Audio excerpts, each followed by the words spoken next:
Well, Sunday, October 4th, combine and corn. Surprisingly enough, it's way plenty dry. And right now we're, you can see it, so we're in that 14.1 moisture range. Instant, and just under 14 on the average, which has been pretty accurate. So we're dry, we're bending this.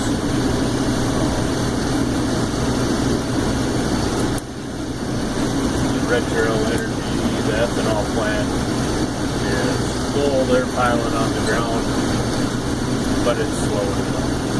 So it's plenty dry to store.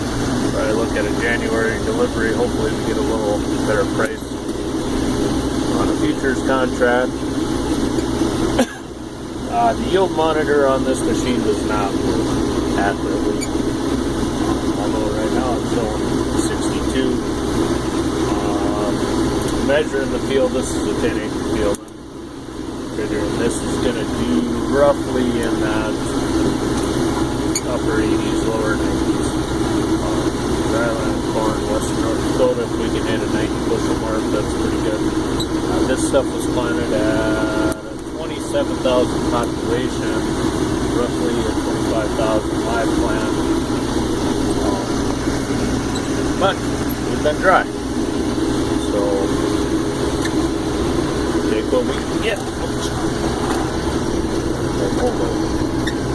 Take what you can get. Hope for the best. Maybe they'll let us play again next year.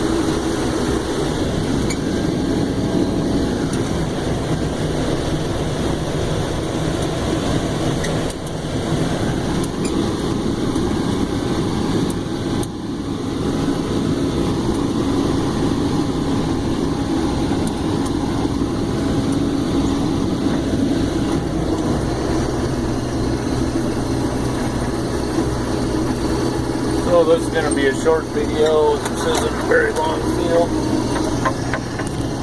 And I need both hands to drive and all that.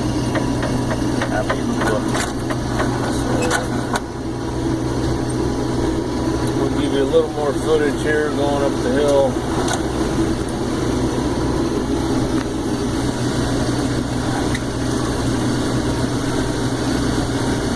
The corn was very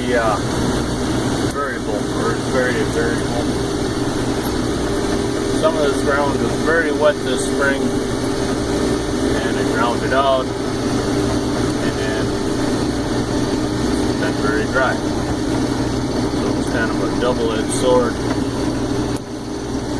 working against us, but for the most part, things are pretty decent.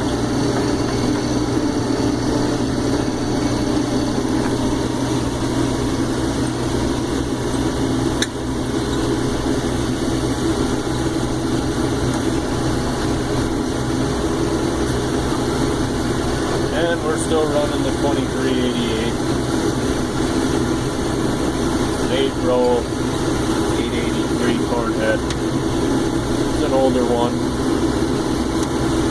but it's had a lot of new parts put on it. I'm a firm believer that you're better off buying an older head, stick the parts in it, than buying an expensive new one.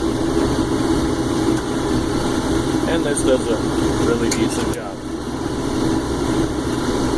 We'll have cows on this after we get a combine, so if we lose a cow here or there, not the end of the world. So if we lose on the corn check, we'll gain on the cattle. So